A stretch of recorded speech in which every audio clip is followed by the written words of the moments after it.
მოგესალმებით ყველას, გავაგრძელოთ ჩვენი საუბარი იოანეს სახარების განმარტება. დღეს ვართ მისული მე-10 თავთან, იოანეს მე-10 თავი უნდა განმარტოთ. გაგახსენებთ მე-9 თავში ჩვენ რაზე ვისაუბროთ, რადგან ეს პირდაპირ კავშირშია იმაზე, რაზეც ლაპარაკია მე-10 თავში. განსაკუთრებით ამ შემთხვევაში.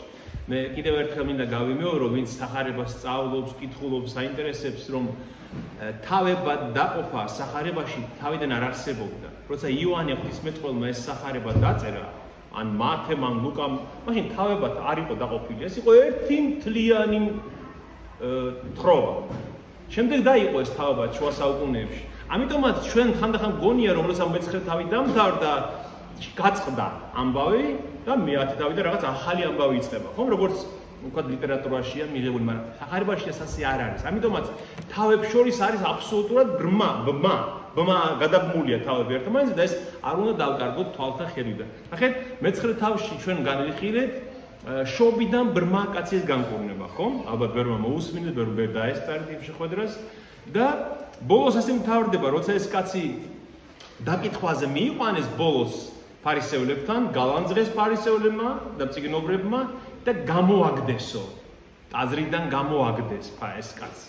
შემდეგო ნახეთ იესომ იპოვა ის, უფალმა იპოვა ის გარეთ, ტაძრის გარეთ და უთხრა შენ გწა ამს ძეღმთისა. და ეს ბრმა კაცი ეუბნება ვინ არის უფალო რომ ვიწამო, მითხარ ვინ არის, იმიტომ რომ ახალხან საეხილა თვალი, იმას არ ზუნახავს ჯერ უფალი, ყოველ ხმა გაიგონა მისი.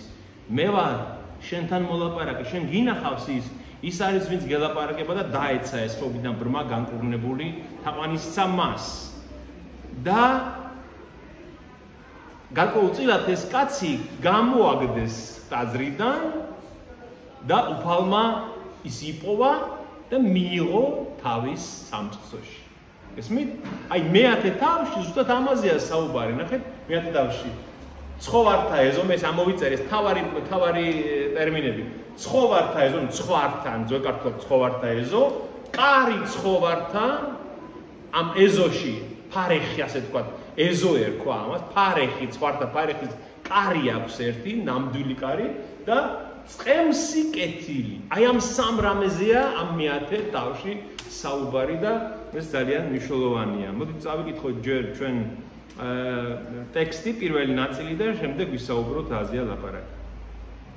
ჭეშმარიტად გეუბნები თქვენ, ვინც კარითა შედის ფარეხში, არამედ სხვა გზით მიძვრება, ქურდია იგი და ავაზაკი, ხოლო კარით შემავალი ცხვრების მწყემსია.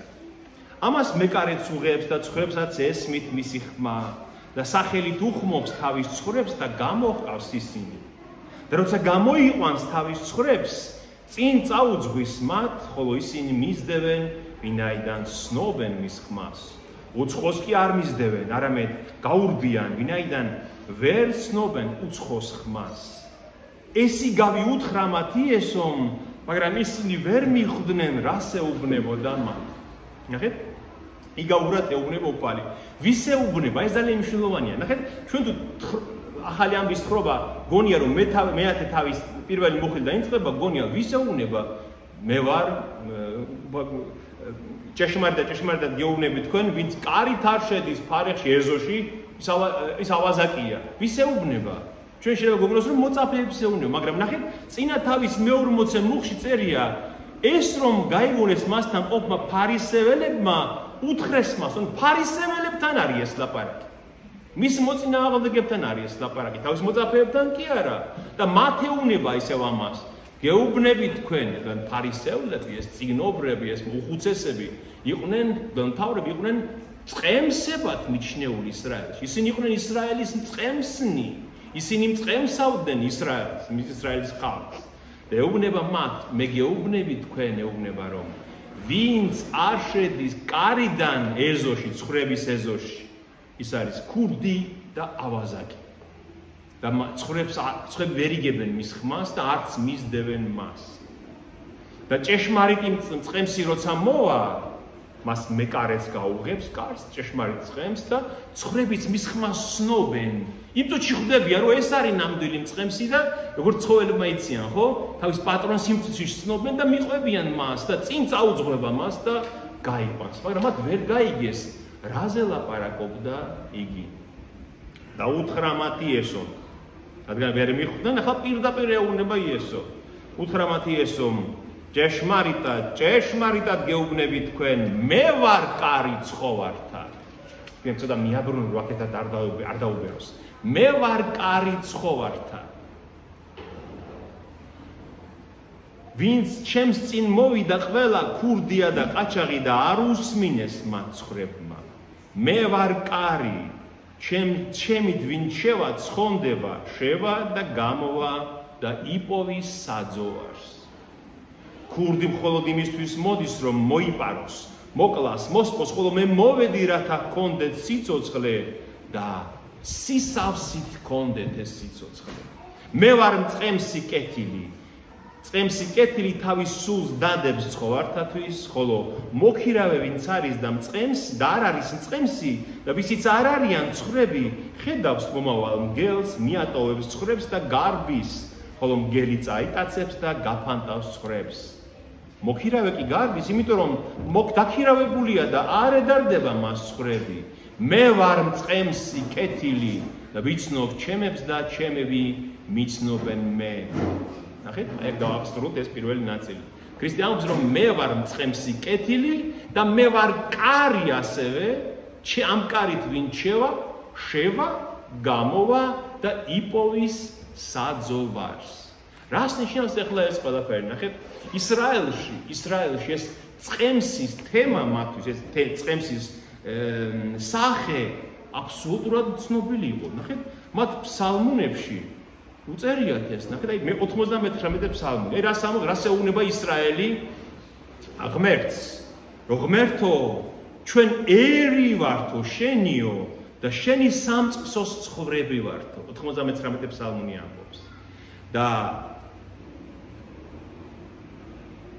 შევიდოდეთ ბჭეთა მისთა აღსარებითა და ეზოთა მისთა გალობითა. ეს მის ბჭეებში შევიდეთ აღსარებითო და აღიარებით მისი დიდების და მის ეზოებში გალობით. რომელ ეზოზეა ლაპარაკი? მართლა ფარეხზე ხო არ არის ლაპარაკი? ტაძარზეა ლაპარაკი. ტაძარი, აი ესენი არის ეზოები. ეს არის ქალთა ეზო, ეს არის შიდა ეზო, ეს მამაკაცთა ეზო, ეს არის წარმართთა ეზო, სადაც ყველა შეეძლო შესვლა. ამ ეზოზეა ლაპარაკი. აქ არის უფლის სამწყსო და უფალია მათი მწყემსი. გესმით? ასევე ნახეთ, მათი დიდი მამამთავრები. თითქმის ყველა მწყემსი იყო. აბრაამი მწყემსი იყო. ისააკი მწყემსი იყო, იაკობიც მწყემსი იყო, პროფესიით ვიძახიან თავის საქმით. დავითი, მეფე დავითი, ისიც მწყემსი იყო თავიდან. შემდეგ გახდა მეფე.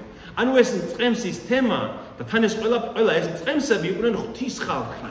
ისინი უცხადებდნენ ღვთისნებას ისრაელს. გესმით? ამიტომ მათ იცოდნენ რომ ღმერთია ისრაელის მწყემსი და ისრაელი არის მისი ცხოვარი, ანუ ცხვარი და ეს არის ღმერთის ეზო, სადაც არიან მისი ცხვრები. ხომ გასაგებია ეს სიმბოლიკა, რას ნიშნავს ეს ყველაფერი. და ქრისტე ეუბნება მათ რომ ჭეშმარიტი მწყემსი მოვიდა ისრაელში და სრულ მწყემსებმა უნდა დაანებონ ისრაელს თავი. ამას ეუბნება მათ.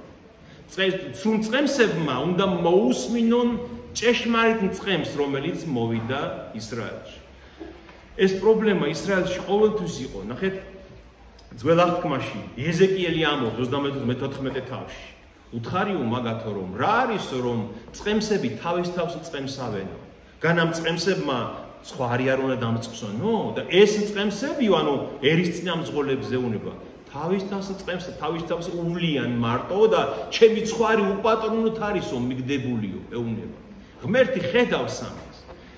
და ამიტომაც ამბობს შემდეგ ღმერთი რომ ამიტომ მე ჩემ ჭეშმარიტ მწყემს მოვავლენო და ის დამწყსავს ჩემს ცხვარსო. ნახეთ, კიდევ ერთი თემა. მე ვარ კარი ცხოვართაო, ჩემს მიერ თუ ვინმე შევაო, ცხონდებაო. რომელ კარზეა ლაპარაკი? ნახეთ, აი აქ იყო ერთი კარიბჭე, აი ამათაც ის არის. აი აქ იყო ერთი კარიბჭე, რომელსაც ესქვა ცხრის კარიბჭე. ნახეთ, აი აქ ბეთესდას საბანელი იყო, ჩვენ ხო ვილაპარაკეთ ამაზე, სადაც 28 წლის ნეული კაცი იწვა. და ცხრის კარიბჭე იყო ამას ეხლა ცხრის კარიბჭე რატომ? იმიტომ რომ სამსხვერპლო ცხოველები აი აქედან შემოყავდათ ტაძარში, ან ჩრდილოეთის გალავანში იყო ეს კარები, აი აქ ბანდნენ იმ ცხოველებს, ცხვარს მოიყვანდნენ და სხვა რამე შესაწირს და შეხავდათ ტაძარში აქედან ცხრის კარიბჭით, ცხრის კარით. შეყავდათ შემდეგ მერე ტაძარში და აი აქ იწირებოდა მსხვერპლად ცოდვების გამოსასყიდად, აი ამ ეზოში, შიგნით, აი აქ, პირველ ეზოში. ეს ქალთა ეზოა მეორე, ორადაა გავყვიდეთ და აი აქ იწირებოდა საკურთხეველზე ის მსხვერპლი, რომელიც ცოდვათა გამოსასყიდად მოდიოდა, მოყავდა ადამიანს. შეიძლება ბევრმა ეს არის ის, მაგრამ მინდა გითხრათ. ისრაელში ქრისტეს მოსვლამდე ტაძარში მთავარი მსახურება რა შემდგომარეობდა? მსხვერპლის შეწირვაში, ხო? დღეს აბსოლუტურად მიუღებელია დღეს ცხრების დაკლა და ღმერთის შეწირვა, იმიტომ რომ დამთავრებულია ეს, მაგრამ მანამდე ქრისტეს ჯვარცმამდე თავარი მსახურება იყო მსხვერპლის შეწირვა. აი თქვა რამე მძიმე ცოდვას ჩაიდენდა ადამიანი, ხო? აიყვანდა კრავს, ცხვარს, მოიყვანდა ტაძარში, შემოიყვანდა აი ამ კარით, ცხრის კარიბჭით შემოიყვანდა, შევიდოდა ტაძარში, დაადებდა ხელებს ამ ცხვარს თავზე და რას აკეთებდა? ამბობდა რომ ღმერთო, შევწოდე, ეს ჩავიდინა. აი როგორც აღსარებას ამბობ დღეს თქვენ. ჩვენ როგორც დღეს აღსარებას ვამბობ. შევწოდე ღმერთო და აი ეს ცხვარი შეიწირე ჩემი სიცოცხლის მაგიერ. რადგან იუდეველმა იცოდა რომ ყველა ცოდვისთვის სიკვდილის ღირსია ის.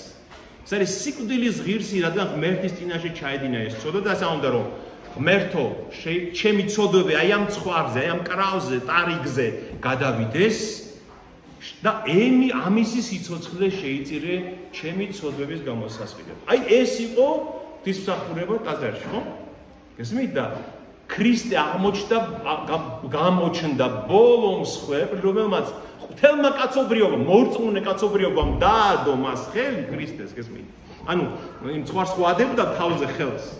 ჩვენ ახლა ყველა მორწმუნე კაცობრიობამ დავადეთ მას ხელი, მასზე გადავიდა მთელი ჩვენი ცოდვები, ის შეიწირა ჩვენი ცოდვების გამოსასყიდად. გესმით? აი, ის ყველაფერი მანამდე საუკუნეების განმავლობაში ტაძარში რაც იწირებოდა მსხვერპლი, ყველა იყო ქრისტესზე მოასწავებდა ყველა ქრისტეს, ხო? რომ მოვიდოდა ძე ღვთისა, ვინც დაიკლებოდა ჩვენი ცოდვებისათვის და ის ერთხელ და სამუდამოდ გამოისყიდა ჩვენს დანაშაულს, აი 64-ში რაც ჩაიდინეს ადამმა და ევამ და შემდეგ ხო გადმოვიდა ეს ცოდვა ყველაზე, ხო? აი შეგვარი გაღმერთმა თან ქრისტეს ჯვარცმამ. ხომ გესმით რაზეა ლაპარაკი? ქრისტე ამბობს რომ აი მე ვარ კარი ცხოვართა. მე ვარ ის მსხვერპლი, ამას გულისხმობს.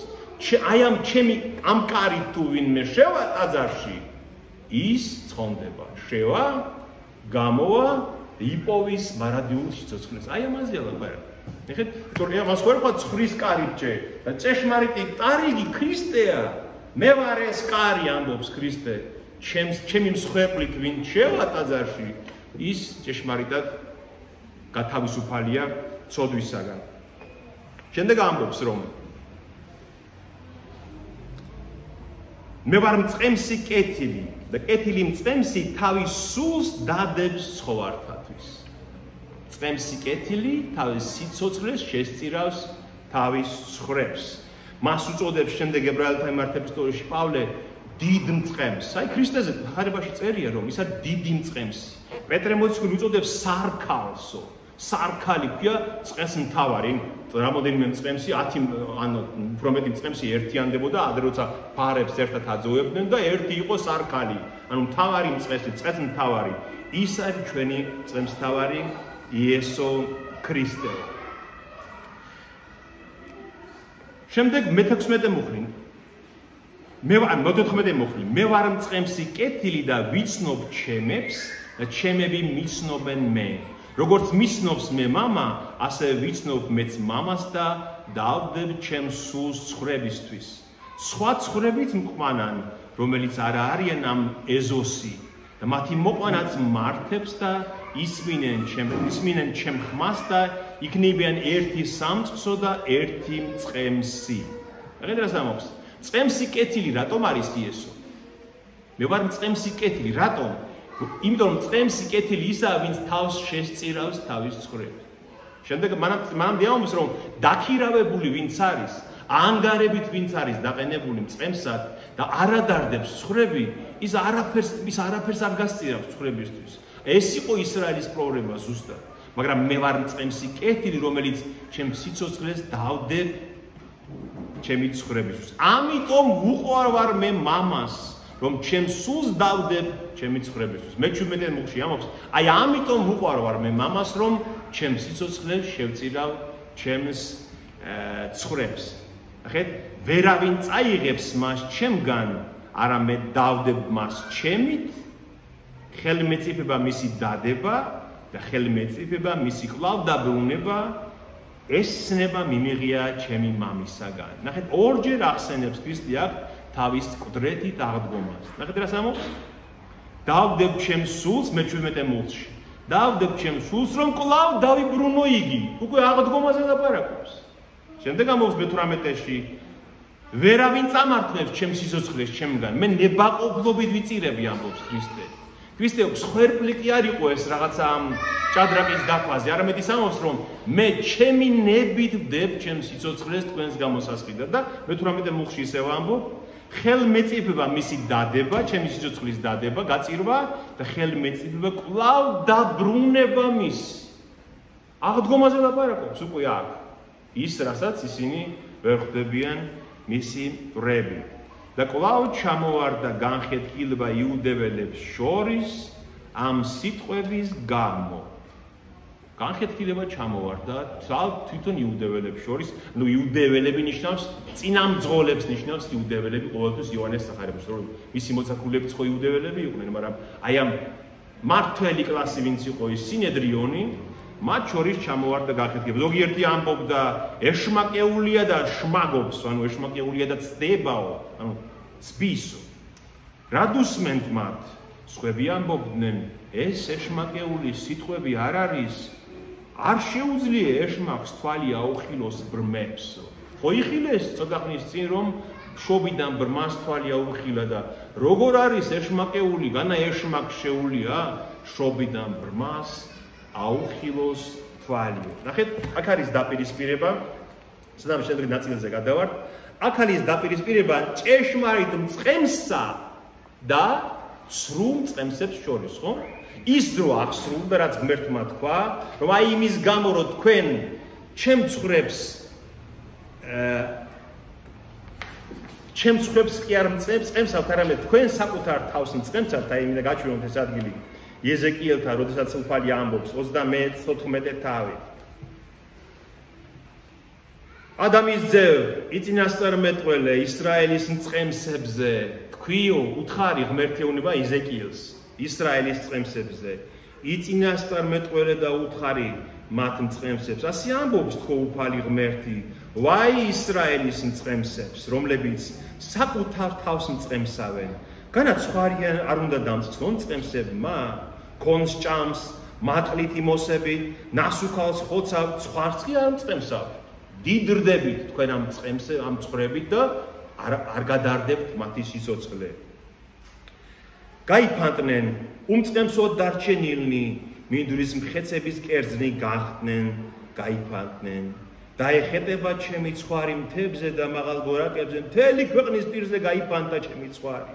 და არავინაა მათი მომკითხავი, არც მძებნელი.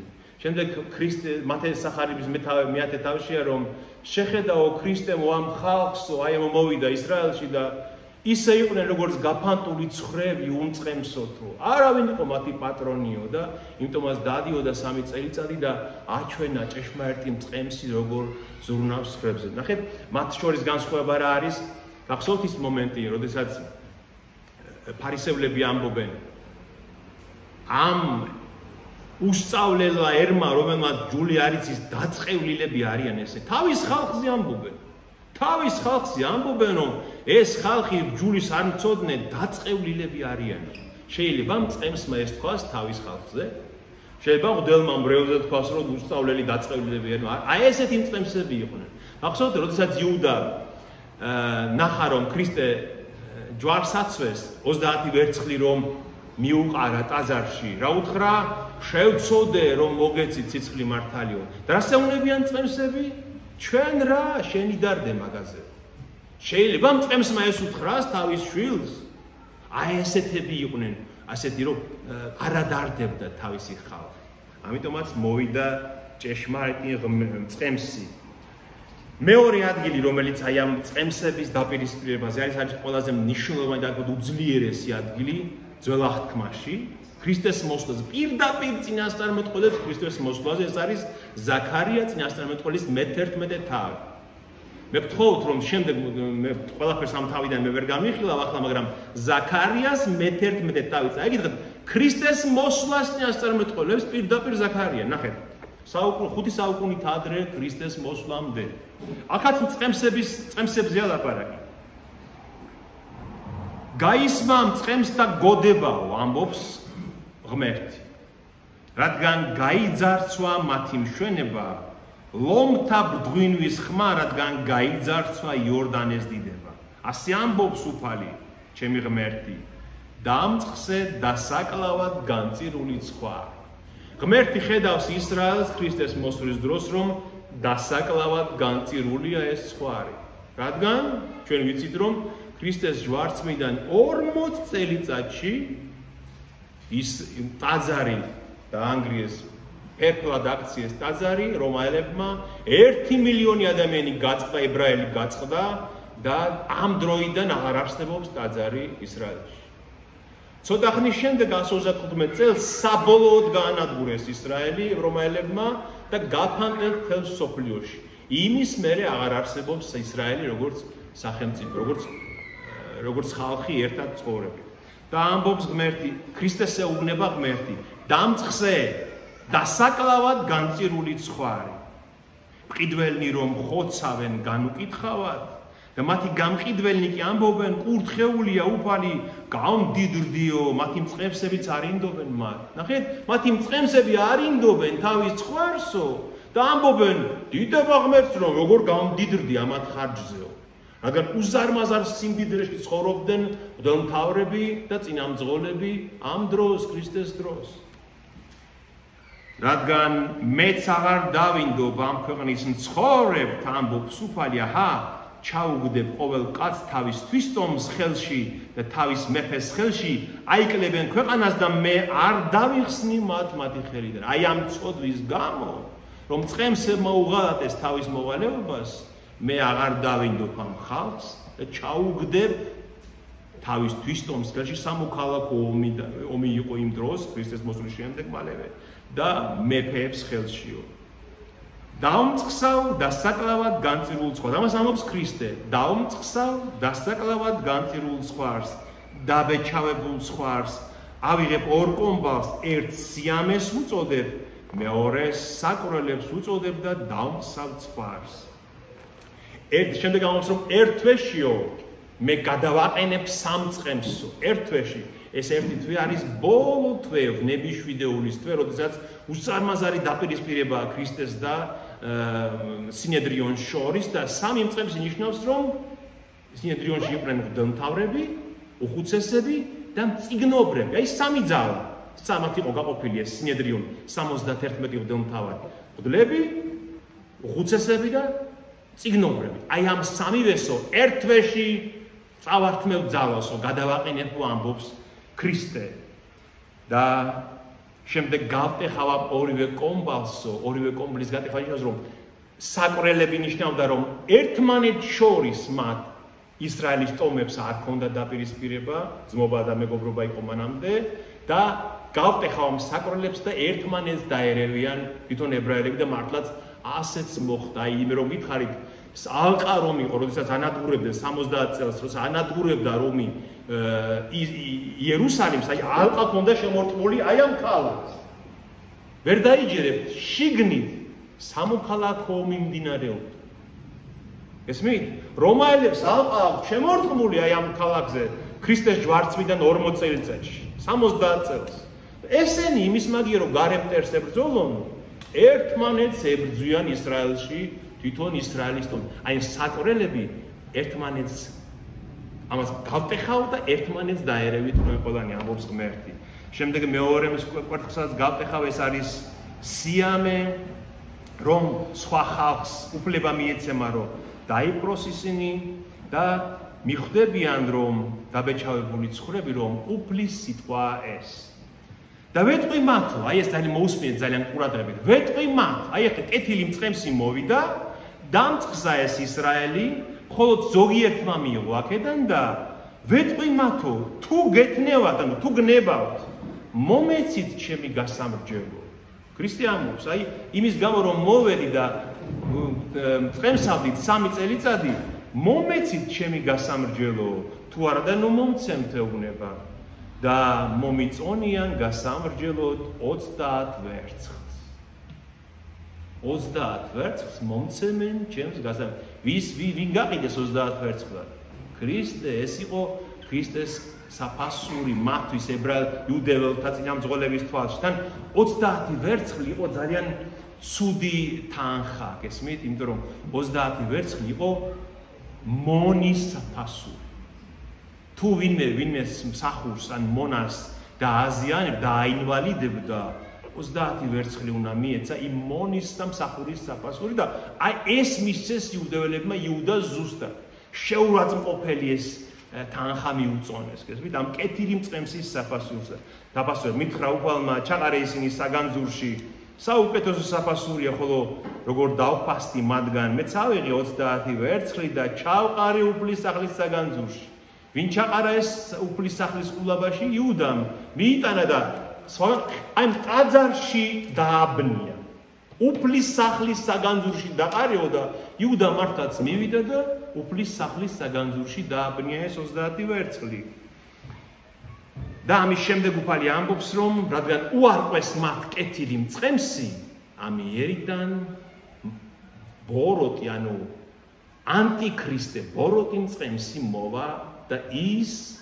იქნება მათთვის საცდური და ის იქნება მათი განსასწრებელი. აი ბოლოს წერია რომ რადგანო დავაყენებ ამ ქვეყანაში მწყემს, რომლებიც მიგდებულს არ მიხედავს, პატარებს არ მოძებნის, დასახიჩრებულს არ განკურნავს, ფეხზე მდგარს არ გამოყვებავს, მაგრამ ნასუქალთა ხორცს შეჭამს და ჩლიქებს აგლეჯს მაცო. აი ეს იქნება ანტიქრისტე და ქრისტეს ეუბნება მე მამა ჩემის სახელით მოვედი და არ მიმიღეთ მაგრამ სხვა თავისი სახელით მოვა და იმას მიიღებ. ეს ყველაფერი წინასწარ ნაწინასწარ მეტყველებია ზაქარია წინასწარ მეტყველთა როცა ამბობს რომ მოვიდა მწყემსი კეთილი, გადააყენა ის 3 უარგისი მწყემსი, მაგრამ 30 ვერცხლად გაყიდეს ეს იყო მისი საფასური სულ, ამის გამო სასჯელის იქნება ისრაელისთვის რომ იქ მოვა ანტიქრისტე. ეს არის დაპირისპირება მწყემსებს შორის. მოდი გავაგზავნოთ ჩვენი მეათე თავი. რადგან ჩამოვარდა განხეთქილება, წესით ნახეთ რა არის საინტერესო წესით იუდეველებს. ეს ზაქარიას წინასწარმეტყველება ხომ უნდა ცოდნოდა. აი ეს მე-11 თავი წიგნობრებს, მღვდელმთავრებს, უხუცესებს ხომ უნდა ცოდნოდათ ეს.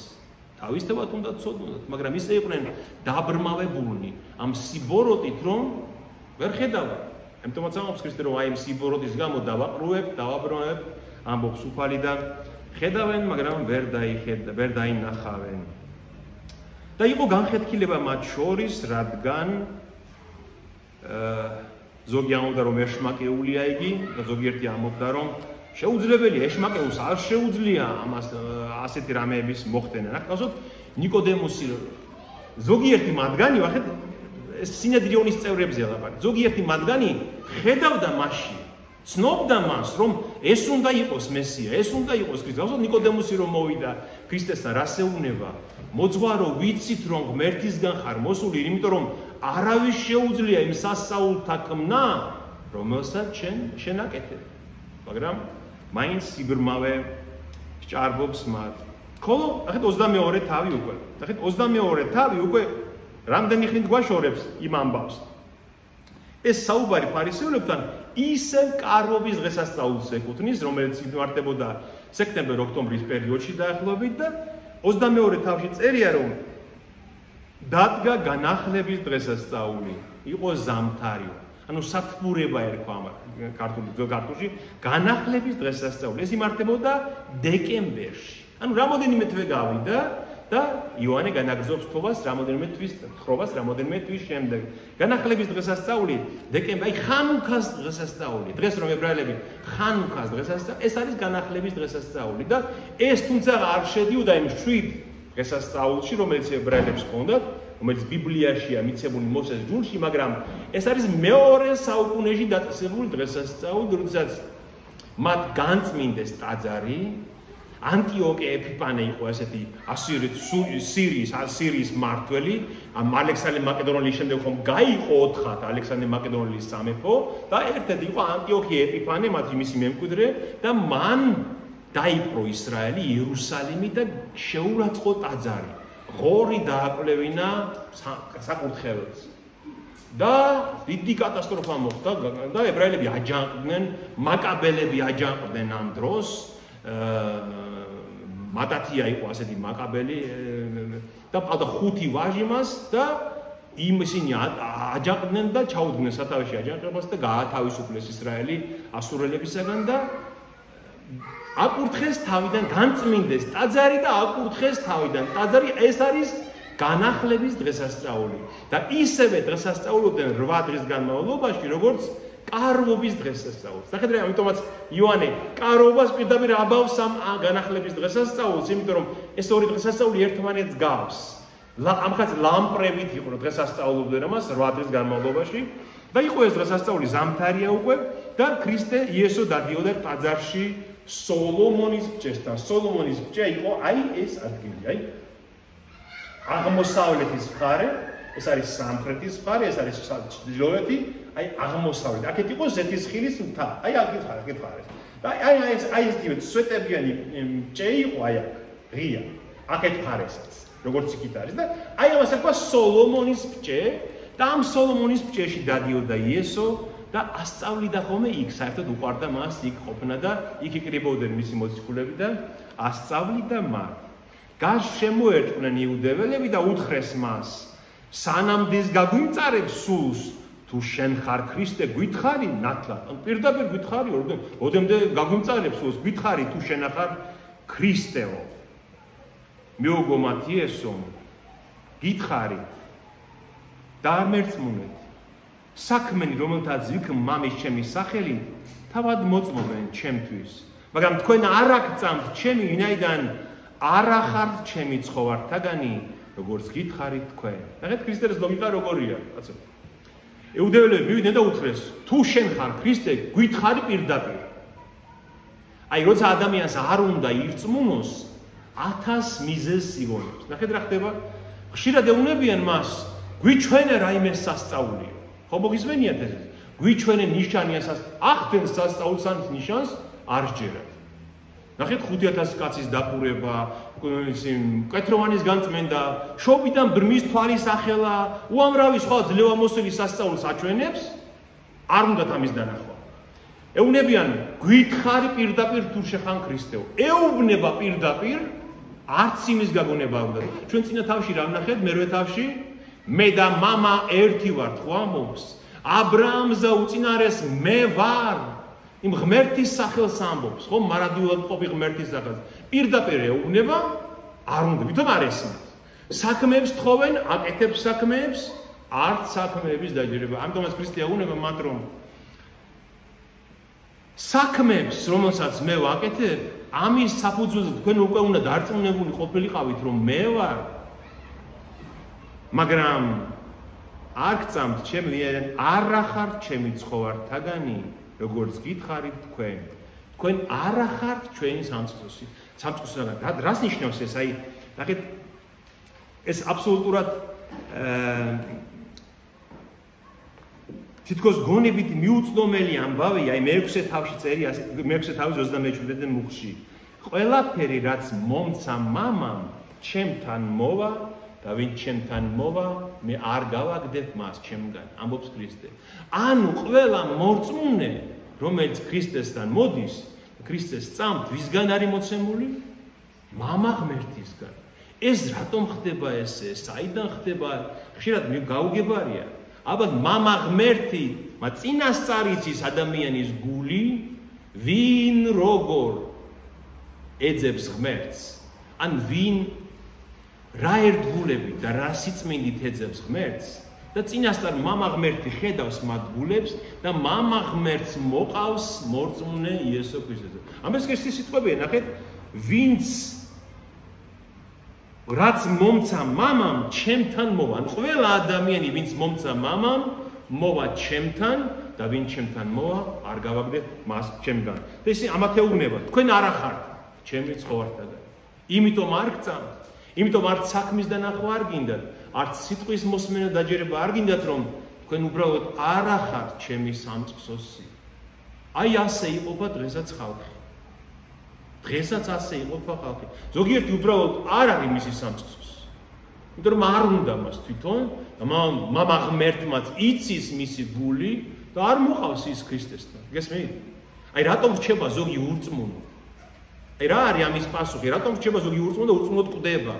რომ ღმერთი სნობს მის გულს წინასწარ და მან იცის რომ ის არ შეიყვარებს ღმერთს, ის არ ეძებს ღმერთს, ის არ მოიქცევა არასდროს და ამიტომაც არ მოყავს ის თავის ძესთან რომ გადაარჩინოს. ამას ამბობს უფალი იესო ქრისტე, ჩვენ არ ვამბობთ ამას.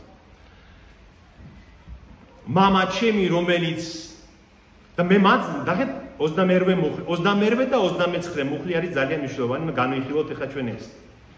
მე ვაძლევ მათ საუკუნო სიცოცხლეს და არ წარწყმდებიან უყუნისამდე და ვერავინ წამტაცებს ხელიდან მათ. ანუ ისინი, ვინც ღმერთმა მოიყვანა, მამა ჩემმა მოიყვანა ჩემთან, მე მივცემ მათ საუკუნო სიცოცხლეს, არ წარწყმდებიან უყუნისამდე და ვერავინ წამტაცებს ხელიდან მათ. ანუ საუკუნო სიცოცხლეს ვაძლევ და არ წარწყდებიან. რას ნიშნავს? აი მაგალითად, ვინც ქრისტესთან მოიყვანა მამამ, ის არასდროს არ დაიღუპება. ხო, გესმით ეს რას ნიშნავს? აი შეიძლება დაეცეს, შეიძლება შესწოდოს, შეიძლება ცოტა ხანი ისევ რაღაცა დაბკოლ განსაცდელში ჩავარდეს და დაეცეს, მაგრამ ერთხელ მამა ღმერთმა, ვინც მოიყვანა ქრისტეს და ვინც ჭეშმარიტად იწამა ქრისტე, როგორც მისი ღმერთი და უფალი, ის არასოდეს აღარ დაიკარგება ქრისტესგან. ამას ამბობს თავად უფალი. ვერავინ წამტაცებს მათ ჩემი ხელიდან ამბობს. აი დაუშვათ გამოჩნდა ვინმე მაცდური. სხვა ადამიანი, ეშმაკი ვიღაცა, ხო? და აცძუნა ის, ვინც მამასთან მოიყვანა, მამა მოიყვანა ქრისტესთან და დაეცა ის ადამიანი. ქრისტე ამბობს, მე იმას მაინც ვერავინ ვერ წამართავს მე ჩემი ხელიდან. მე მას გავწვრთნი, მე მას ამ განსაცდელით მოვაბრუნებ. მე ამ განსაცდელით მას როგორც ოქროს ისე გამოვწვავ და მაინც ვერ წამართავს მე ჩემი ხელიდან იმ ეშმაკი. გესმით? ამიტომ ჩვენ არ უნდა გვეშინოდეს ამის. შეიძლება შევცდით, შევწოდეთ, მძიმე ცოდვაში ჩავარდით, მაგრამ ქრისტეს ხელში თუ ვართ, ვერავინ ვეღარ წაგვართმევს ჩვენს წართმევს ჩვენ თავს მისი ხელიდან. ნახეთ და რატომ უკვე მე 29 მუხლი გვწნის ამას. მამა ჩემი, რომელმაც მომცა ისინი, ყველაზე უმეტესია და ვერავინ წარიტაცებს მამის ჩემის ხელიდან მათ. 22 მუხლში ამბობს ჩემი ხელიდანო და 29 მუხლში ამბობს მამა ჩემის ხელიდან. ეს რას ნიშნავს, რომ მამის და ძის ხელი ერთი და იგივეა, გესმით? ამის თქმა უნდა ქრისტეს. რომ თვითონ ღმერთია თვითონ ქრისტე. აი ამის თქმა უნდა. ნახეთ, მას რომ ეთქვა ესე რომ აი მე მაქვს იოანეს სახარების განმარტება. სხვადასხვა ეს ძალიან კარგი წიგნია, შეგიძლიათ შეიძინოთ, აი ხშირად კითხვა სვამენ ხოლმე რომელია მამაო, რომელია კარგი. აი იოანეს სახარების და მათეს სახარების განმარტებაც აქვს მას, არის საუკეთესო რა ჩვენ გაგვაჩნია. და ის იოანე ოქროპირი ამბობს ამას, რასაც მე ხა თქვენ გეუბნები, რომ ჩემს ხელებზე მყავხარო ამოკვეთილიო, ესაია წინასწარმეტყველთან არის ეს სიტყვები, ისრაელო, ჩემს ხელებზე ამოჭრილი მყავხარო, როგორც მე ლურსმებით ხელები დაუხრდეს ხომ ქრისტეს, მანამდე ესაია წინასწარმეტყველი ამბობს 59 თავში, რომ ხელის გულებზე მყავხარ ამოჭრილიო. გესმით? და იოანე ოქროპირი გვეუბნება შემდეგ რომ აი ამ სიტყვებში ამ ორ მუხლში უფალი ამბობს რომ ჩემი ხელები და მამის ხელები ეს ერთი და იგივეა, მაგრამ ხელებს კი არ ნიშნავს ეს, არამედ ნებას, ძალაუფლებას, ან რომ ნებას, რომ მამასაც სურს გადაარჩინოს ადამიანი და ძესაც ისევე სურს გადაარჩინოს ადამიანი. ანუ მამას და ძეს ერთი ნება აქვს, გესმით? აი ეს არის თავი. ეს უნდა გავიგოთ ამ ზღვა. იმიტომ რომ ისინი ხო თანაარსი არიან, ხო? მამა ღმერთი და ძე ღმერთი თანაარსი არიან ბუნებით. ერთნაირი ღმერთი არის, ერთი ღმერთია ეს, ხო? ხო პიროვნებაა, სადაც ხო მამა ღმერთის პიროვნება, იპოსტასი და ძე ღმერთის იპოსტასი. და ქრისტეს აი ამ სიტყვებში, ახეთ როგორ მიანიშნებს, უნდა დაფიქრდეს კაცი და ეს მიხვდეს რომ ჯერ ამბობს რომ მამა ვინც მომცა ჩემი ხელიდან ვერავინ წამართმევს მას. შემდეგ ამბობს მამა ჩემი ყველაზე დიდია, ყველაზე ძლიერია, ყველაფერზე უმეტესია და ვერავინ წარიტაცებს მას მამა ჩემის ხელებიდან. ანუ ეს ერთი ნება, მამის ნება და ძის ნება, რომ გადაარჩინოს ვინც მასთან მოდის, ერთი და იგივეა. და ბოლოს ნახეთ 30-ე მუხლი მე და მამა ერთი ვართ ამბობს. დააგვირგვინა აი ეს მსჯელობა მე და მამა ერთი ვართ. და ნახეთ რა მოხდა, მაშინ იუდეველებმა ქვებს დასტაცეს ხელი მის ჩასაქოლათო. რატომ? იმიტომ რომ ზუსტად მიხვდნენ იუდეველები რას ამბობდა იესო. ზუსტად. იმიტომ რომ ესე ისინი თეოლოგიურად განსწავლულები იყვნენ. ჩვენ სავით კი არ იყვნენ. თეოლოგიურად განსწავლულები და მიხვდნენ აი ამ მსჯელობის ამ სველობა საით მიდის მიხვდნენ და მე და მამა ჩემი ერთი ვართ. მოინდომეს მისი ჩაქოლა. მე და მამა ახლა დავწერე კიდევაც რომ თქვენ დაინახოთ და დაგამახსოვრდეთ ეს აუცილებლად. მე და მამა ერთი ვართ. რას ნიშნავს ეს? მე და მამა ერთი და იგივე ვართ? როგორ გავიგოთ ეს? აი ბერძნულში, ბერძნული ენა ხო ძალიან ფაქიზია, მრავალი აზრის გადმოცემა შეიძლება ძალიან ღრმა, ძალიან ფაქიზა. აი აქ არტიკლი, აი ამ ერთს რაც აქვს ხო აი მაგალითად გერმანულშიც ხო არტიკლი აინა, აინე და აინეს ხო არის თქვა ხო? ეს ხო სხვადასხვა რამეს ნიშნავს. აი ეს აქ წერია განუსაზღვრელი არტიკლი ბერძნულში. ერთი დაწერილია განუსაზღვრელი არტიკლით, რომელიც ნიშნავს არა პიროვნულად ერთობას, არამედ ბუნებით. არსით რომ ერთნი არიან, იმას ამბობს ზუსტად. გესმით? იმიტომ რომ ჩვენ ეს აუცილებლად უნდა გვესმოდეს როგორც ქრისტიანებს, რომ ჩვენი ღმერთი არის ერთი ღმერთი. ბუნებით და არსით ერთი ღმერთი, რომელსაც აქვს ერთი ნება. ერთი ნება, მამას რაც ნებავს, ის ნებავს ძესაც, ხო? და ძეს რაც ნებავს, ის ნებავს სულიწმინდასაც. სადაც სულიწმინდა, იქვეა მამაც და ძეც. სადაც სულიწმინდის ნება, იქ არის მამის და ძის ნებაც. სადაც ძის ნება, იქ არის მამის და სულიწმინდის ნებაც. გესმით? მაგრამ ეს სხვადასხვა პიროვნებები არიან, სხვადასხვა იპოსტასები, სხვადასხვა პირები ამ სამებაში. რატომ არის ასე? იმიტომ რომ ასეთია ღმერთი და იმიტომ რომ ასე გაცხადდა ღმერთი. მამა ღმერთი, ძე ღმერთი და სულიწმინდა ასე გაცხადდა. გესმით? აი ძალიან კარგად რო გავიგოთ. აი მაგალითად ჩვენ ადამიანებს არსი, ადამიანური არსი, ხომ ერთნაირი გვაქვს. აი არსს რას გულისხმობ, რომ ყველანი ვიბადებით, ყველა ვჭამთ დედის რძეს, ყველა ვიზდებით, ყველა ვსწავლობთ ანბანს, ყველა ვგზინავთ, ყველა ნერვიულობთ, ყველა ლაპარაკობთ. ხო ეს არსი ჩვენი ბუნება ხო ერთი და იგივეა. დაახლოებით, ხო? ნუ ხო რაღაც განსხვავებები კი გვაქვს ჩვენს ხასიათებში, მაგრამ ძირითადად ხო ადამიანები ვართ ყველა. მე ხო არა ვარ მაგალითად ჩიტი, ხო? იმიტომ რომ მისი არსი სხვა არის და ჩემი არსი სხვა არის, ხომ ასეა? მაგრამ ადამიანებს, ყველა ადამიანს ერთი, მაგრამ რა გაგვასხავებს ჩვენ ერთმანეთისგან? რა? პიროვნება. ერთადერთი რაც განგვასხავებს ჩვენ ერთმანეთს არის ჩვენი პიროვნება. თქვენ რომ გეყვალოთ შვილიშვილი მაგალითად, რომელიც კოპიოა თქვენი, ხო ბაბუას ხანდა ხო ეს გავსება შვილიშვილი კოპიო. ის ხო მაინც სხვა ადამიანია. მაგრამ რატომ არის სხვა? იმიტომ რომ პიროვნება სხვა. გესმით? აი დაახლოებით ეს შეგვიძლია გავიგოთ და ყოვლადწმინდა სამებაში სხვადასხვა პიროვნებები არიან, მაგრამ ერთი არსი აქვს. თანაარსნი არიან, ერთი ღმერთია, რაც არის ერთი ნება და ერთი განზრახვა ადამიანის გადარჩენის. და ამას ამბობს ქრისტე. თუმცა ჩემი ხელი და მამის ხელი ერთ და იგივეა და არც ერთი არ გაუშვებთ იმას, ვინც მოვიდა ჩვენთან რომ დაიწარწყმდეს და დაიღუპოს, მაგრამ მე და მამა ერთი ვართ, ნამნებაში ვართ ერთი მე და მამა. ხო გასაგებია? ამიტომაც მოინდომეს მისი ჩაქოლო. მიუგო მათ იესომ, ნახეთ?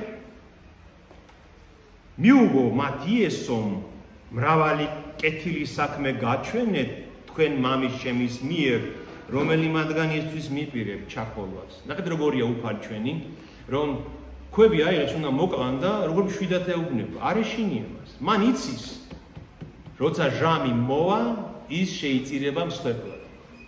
სანამ ჟამი არ მოვა, 1000 კაცმაც რომ აიღოს ქვა, მას ვერ მოკლავენ. და ამიტომ მშვიდად ეუბნება, ამდენი კეთილი საქმე გაჩვენებ, რომელი საქმისთვის უნდა ჩამქოლოთ. დგას ტაძარშია ეს ყველაფერი. და მიუგეს იუდეველებმა და თქვენს კეთილი საქმისთვის კი არ ჩაქოლავთ, არამედ ღმერთის გმობისთვის, ვინაიდან კაცი ხარ და ღმერთად კი მოგვაქვს თავი. ღმერთად კი მოგვაქვს თავი. ნახეთ, მე ბევრჯერ აღნიშნეთ რომ ღმერთი ურწმუნოებსაც, მის მტრებსაც ხანდახან ალაპარაკებს ჭეშმარიტებას. ანუ ღმერთი ყოვლის მპყრობელობა ღმერთის იმაში მდგომარეობს, რომ აი ესეთი ხალხიც კი ვისაც ქრისტეს მოკვლა უნდა ჭეშმარიტებას ლაპარაკობენ ისე რომ უნებურად თუნდაც ვერ წხვდებიან. ნახეთ რას უნებიან? კაცი ხარო და ღმერთად მოგვაქვს თავი. ზუსტად აი თავარი რაც იყო საკითხი ვისაც შემდეგ ჯვარსაც ეს იგი ის თქვენს თავისი პირით. კაცი ხარ, განკაცებული ხარ და ღმერთად თulis თავს, რაც ჭეშმარიტებაა. მიუგო მათ იესომ, განა თქვენ რჯულში არ გიწერიათ?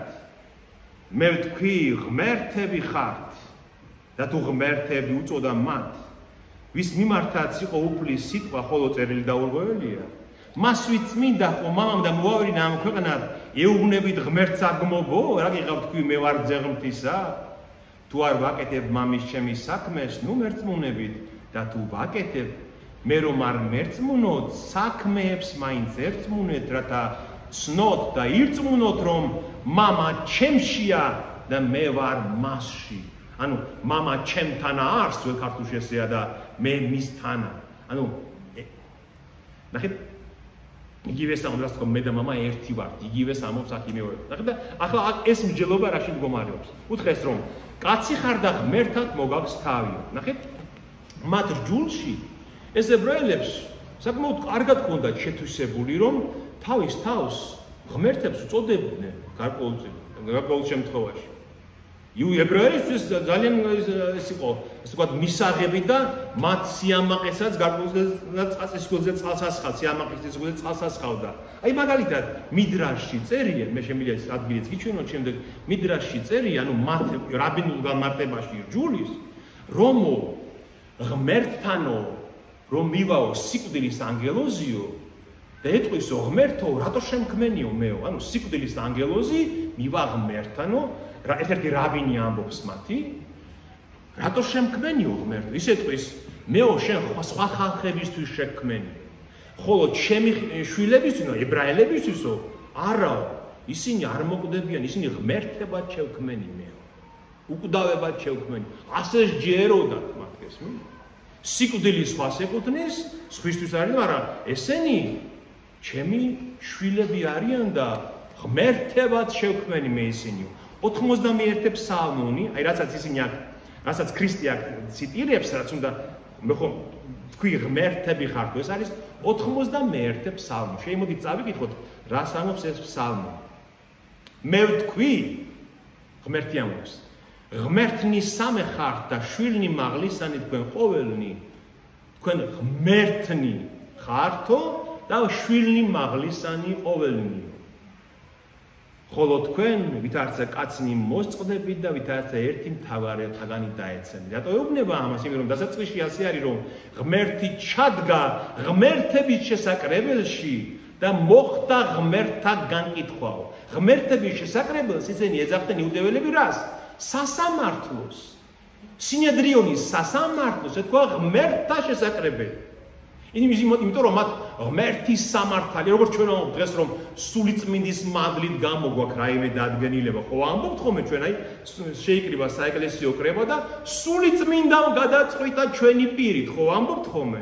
აი ასე იყვნენ ებრაელებიც რომ ღმერთთა სასამართლო იყო ის, მოსამართლეები კი თვითონ იუდეველები იყვნენ, ვისაც სინედრიონიდან, მაგრამ ღმერთის სამსჯავრო ერქვა ამას და ამბობს სამუნი ღმერთი ჩადგა ღმერთთა შორისო, ან ნამდვილი ღმერთი, ბუნებითი ღმერთი ჩადგა ამ მადლით ღმერთებს შორის და მოხდა მათი გასამართლება, იმიტომ რომ უსამართლოდ ასამართლებენ საკუთარ ხალხსო. და მე ვთქვიო, თქვენ კი ხართ ღმერთებიო და შმაღლის შვილებიო, მაგრამ რადგან შესწოდეთ ვითარცა კაცნი მოსწყდებით და ვითარცა ერთი თავართაგანი დაეცემით. ესმით? და აი ამას ეუბნება. ხო წერია თქვენს ჯულშიო, რომ ღმერთები ხართო. და როგორ თქვენ თავს ღმერთებს უწოდებთ და მე, ვისაც ბუნებით მაქვს ეს, რომ ღმერთი ვარ, ბუნებით და მრავალი ღვთაებრივი საქმე გიჩვენეთ, თქვენ მე ჩაქოლვას მიპირებთ, იმიტომ რომ ეს თქვი? ხედავთ რითი ამხილებს უფალი? საკუთარ თავზე ღმერთობას ეგუებით და მიგაჩნიათ რომ ეს სწორია, იმიტომ რომ ებრაელები ხართ, იუდეველები ხართ და ღმერთები ხართ თქვენ და მე რო თქვი ძეღმთისა ვარ და გიჩვენეთ ის საქმე, რომელიც ძეღმთისას შეუძლია აღასრულოს ღვთის მადლით, ამის გამო მიპირებთ ჩაქოლვას. ნახეთ რა შეიძლება, ვინ წმინდა ხო მამამ და მოავლინამ ქვეყანა დეუბნებით ღმერთს აგმობო, რა გიღავთ თქვი მე ვარ ძეღმთისა? მამისგან მოვლინებულს ამას ეუბნებით? თუ არ ვაკეთებ მამის ჩემის საქმეს, ნუ მერწმუნებით და თუ ვაკეთებ, მე რომ არ მერწმუნოთ, საქმეებს მაინც ერწმუნებთ, რათა ცნოთ რომ მამა ჩემთან არის და მე მისთანა. მაშინ კვლავ დააპირეს მისი შეპყრობა, მაგრამ ხელიდან დაუსხდა მათ.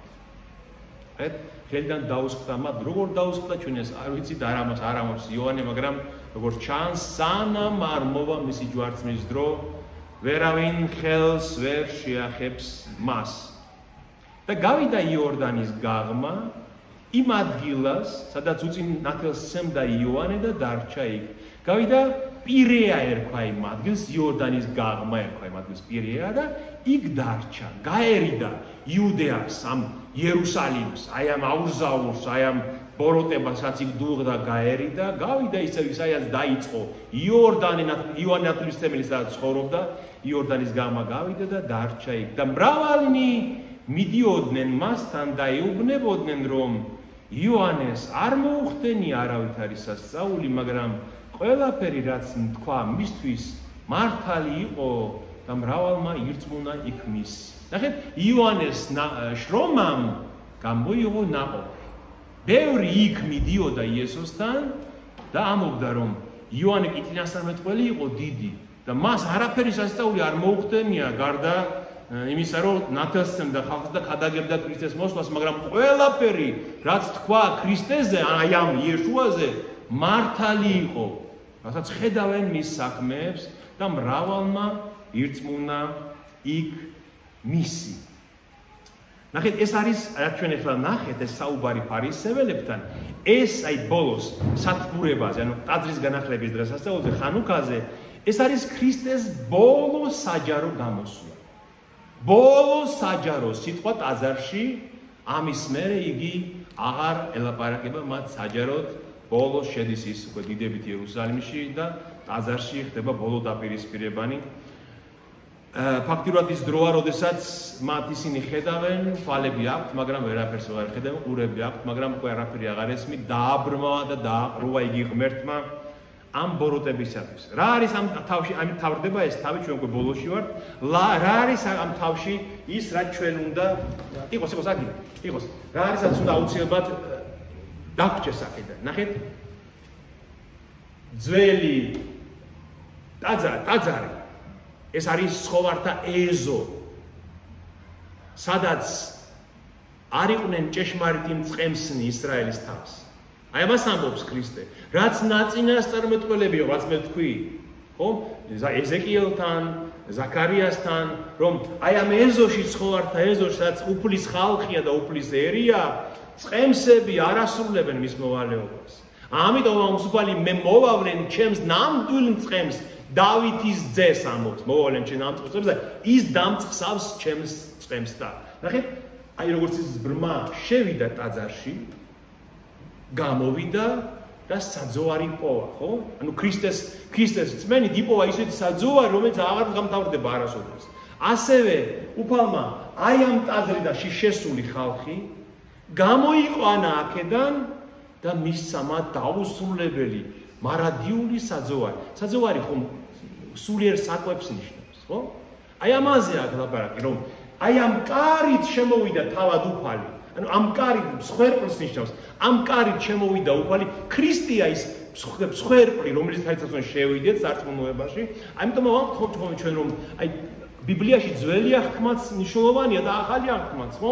რატომ? იმიტომ რომ გარკვეულწილად ჩვენს აი იმ ძველ აღთქმაში რომ შევდივართ, ქრისტეს თუ ვერ ვხედავთ, ჩვენ დაბნეულები ვართ, იქ არ ვიცით აი რა არის მთავარი ამ ძველ აღთქმაში. მაგრამ თუ იპოვეთ ძველ აღთქმაში კარი, რომელიც ქრისტეა, რომ თქვენი ძველი აღთქმა ქრისტეზეა წინასწარმეტყველება, ვიპოვეთ კარი, რომელი კარითაც უნდა შევიდეთ ტაძარში, შევალთ, ხედავთ მის ბრწყინვალეს სახეს, ხედავთ მის მსხვერპლს, ის თუმცა აქ არ დაკლუვა ტაძარში, მაგრამ გალავნის გარეთ გაიყვანეს. ამასაც თავის მნიშვნელობა აქვს.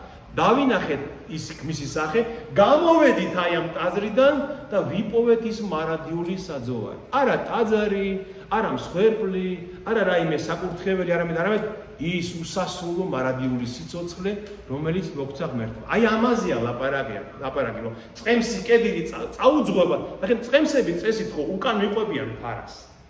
აი ფარას წყემსი უკან მიყვება, ხო და უყურებს წინ სადმიდიან. მაგრამ ეს წინ მიდის. ქრისტე არის ჭეშმარიტი წყოს, რომელიც წინ მიდის, ჩვენ გვესმის მისი ხმა და სად მიყვებით? ცათა სასუფეველისაკენ მიყვებით მას. შევა, გამოვა და საძოვარს პოვებს. სად შევდივართ? ძველ აღთქმაში შევდივართ, ვიპოვით მის სახეს, მისი ჯვარცმით გამოვდივართ იქიდან და მორჩა, ვიცით სადაც უნდა წავიდეთ, დიდი საძოვარია. ბოლოს აი დავასრულოთ. გახსოვთ, როდესაც პეტრე დაეცა ქრისტეს ჯვარცმის დროს. ხომ გახსოვთ პეტრეს მოციქულის უარყოფა სამგზის. შემდეგ, როდესაც ქრისტე მას ხვდება აღდგომის შემდეგ, რას ეუბნება? სიმონ იონასო, ბარიონან, სიმონ იონას ძეო, გიყვარ ვარ მე, ხო ეუბნება? და პეტრე სამჯერ უდასტურებს სამი უარყოფის მაგივრად, სამჯერ უდასტურებს რომ მიყვარ ხარ შენ. და რას ეუბნება ქრისტე? დამწყსე ცხოვარნი ჩემი. აძოვე კრავნი ჩემი. გესმით, პეტრეს ამას ეუბნება, რომ ეს ჩემი ცხოვარი, ჩემი სამწყსოა. ჩემი ცხვრები არიან და შენ გევალება, ქრისტემ აღადგინა ის იმ დაცემისაგან, ხო?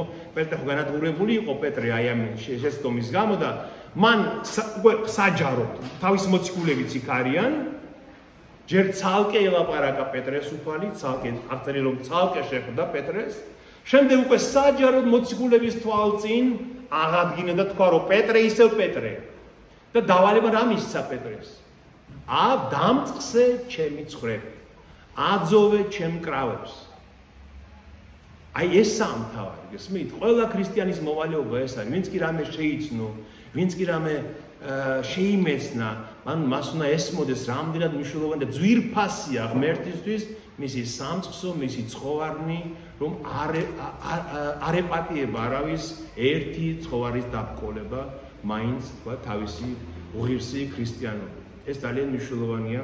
ამიტომაც ეს არის დავალება ქრისტესი, რომ ის არის ჭეშმარიტი მწყემსი, სარქალი, წყეს მთავარი და ჩვენ მღვდლები თუ მორწმუნეები თუ სხვა მღვდელმთავრები ჩვენ ვართ მისი მსახური მწყემსები. სარქალი ხოზევით არის მწყემსთავარია და მას ყავს თავისი მწყემსები, ვისაც ავალებს. აი ესე ზუსტად ეკლესიაშიც. მთავარი მწყემსი ის არის. ჩვენ მისი მომსახურე მწყემსები ვართ და მისი სახელით ვასწავლით, რასაც ვასწავლით და ისაა მთავარი. ანუ ჩვენ არის, ჩვენ მორწმუნეებს უნდა ვაპოვნინოთ მთავარი მწყემსი, რომ იმას გაყვნენ. გესმით? აი ესაა მთავარი. ჩვენ მორწმუნეებს აქედან ვაპოვნოთ მთავარი მწყემსი, ვინც საძოვარზე გაიყვანს მათ და გადაარჩენს. რატომ ვინება შემოვიდეს, გავიდეს და საძოვარი პოვოს. რატომ ამობსამათ? ნახეთ, საძოვარი როგორია? გააშლილი, უსასრულო, ხომ? სადაც არის დაუსრულებელი, მთელი სისავსით არის ეს საკვები და ჩვენ ხო ვიცით რომ სამარიელ ქალთან საუბარში, ჩვენ ხო ვიცით იქიდან რომ რას ეუბნება სამარიელ ქალს? აღარც იერუსალიმშიო, აღარც ამ გარეზივის მთაზეო, აღარც სვეტი ცხოველში და აღარც მასში სხვა რომელიმე დიდკაცი აღარ არის საჭირო თაყვანისცემა ღმერთისო. ახლაო ღმერთსო, სულით და ჭეშმარიტებით უნდა სცეთ თაყვანი ადგილის და მიუხედავად. აი ეს არის საძოვარი. ეს არის საძოვარი. თუმცა ჩვენ ტაძარში ვიკრიბებით, იმიტომ რომ კარგია ლოცვა და რაღაც, მაგრამ ჩვენ უნდა გახსოვდეს რომ სულით და ჭეშმარიტებით უნდა სცეთ ღმერთს ეს თაყვანი. აი ეს არის შევა, გამოვა და იპოვის საძოვარს. აი მას ეხება ეს მეათე თავი. იმედი მაქვს არ გადაგღალეთ და გავგებარი არ იყო ბევრი რამე. თუ რამე კითხვა გაქვთ თუნდაც შემიძლია სიამოვნებით კიდევ განმარტოთ. ხო, მაგრამ იცი აი მე ისევ მინდა გთხოვოთ, აი გთხოვოთ ძალიან რომ ეხლა ეს არის ცხელი. ჩვენი გონება, ჩვენი სულები ხა როგორ არის, გდემს რომ მას ურტყავ და გახურებულია ხო მეტალი და სანამ რბილია შეგიძლია ფორმა მისცე ის რაც გინდა, ხო? აი თქვენი სული აი ეხლა დღეს არის ის გახურებული რვალით, მეტალით, ხო? ხვალ ცივი იქნება, უკვე და აღარ გაგახსენებთ, ხვალ ფორმას ვეღარ მისცემთ.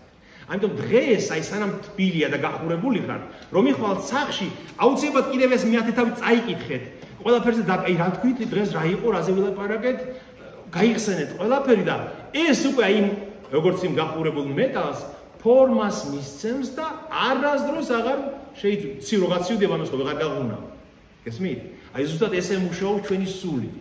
თუ ხვალან ზეგ წაიკითხეთ ეს მეათე და ვერაფერს ვეღარ გაიხსენებ რა ვილაპარაკეთ დღეს აქ ჩვენ. ამიტომ დღესვე და არასდროს აღარ დაგავიწყდება. აი ეს ღმერთი ასე მოქმედებს ჩვენზე. სული წმინდა ასე. იმიტომ რომ სული წმინდა ჩვენ რობოტები ვით კი არ გვიყენებს რომ აი მოვა და ჩავიდეთ თავ. სული წმინდა ჩვენი ადამიანური ბუნების და შესაბამისად გვაძლევს იმ ცოდნას, როგორცაც უნდა რომ მოგვცეს, ხო? ამიტომ ჩვენ უნდა ვიყოთ მონდომებული, ჩვენ უნდა ვიყოთ აი მე ჩემ გამოსიდები და აი სახში რაღაცას ვაკეთებ ხოლმე სახში მაგალითად. ან აქ ეზოში ეკლესიაში ასე ვაკეთებ. უცბად გამახსენდება რაღაცა, რომელიც მინდოდა დამეზუსტებინა, ან შემედარებინა, ან მეპოვა. ყველაფერს ყრი ხოლმე მიდივარ ბიბლიასთან გადავშლი და აი იმ ადგილს ნახო. აი იმიტომ რომ ის როცა მე ის კითხვა მომივიდა, აი მაშინ მითხრა სული წმინდამ რომ აი ეს ესე კი არ ასეა. და მე თუ არ მივედი და არ ჩავიხედე მის წიგნში და ის ადგილი, რაც მე იმ დროს იმან გამახსენა, არ ვნახე და არ ასე ვთქვათ გავამტკიცე და გავიწყდება. გესმით? ამიტომ თან გქონდეთ ბიბლია, თან გქონდეთ სახარება ონლაინი გაქვთ ყველაფერი ტელეფონში ყველაფერი და სული ფიქრეთ ამაზე, როცა გაგახსენდება იმ წუთში ჩაიხედე, ნახე და აი ესე გზდის და ასე გასწავლის სული წმინდა. სული წმინდა მართლაც აქ არის და ყველაფერი მისგან არის. მე მგონი ამით დავასრულოთ დღეს. მადლობა ღმერთს და მადლობა თქვენ ყველას, გაიხარეთ, დაესწარით მრავალს. ეს ერთი თვე შევისვენებთ საუბრებისგანაც და სექტემბერში უკვე ახალი ძალით შევუდგებით მე-11 თავიდან იოანეს სახარების განმარტებას. ჩვენთან არის ღმერთი.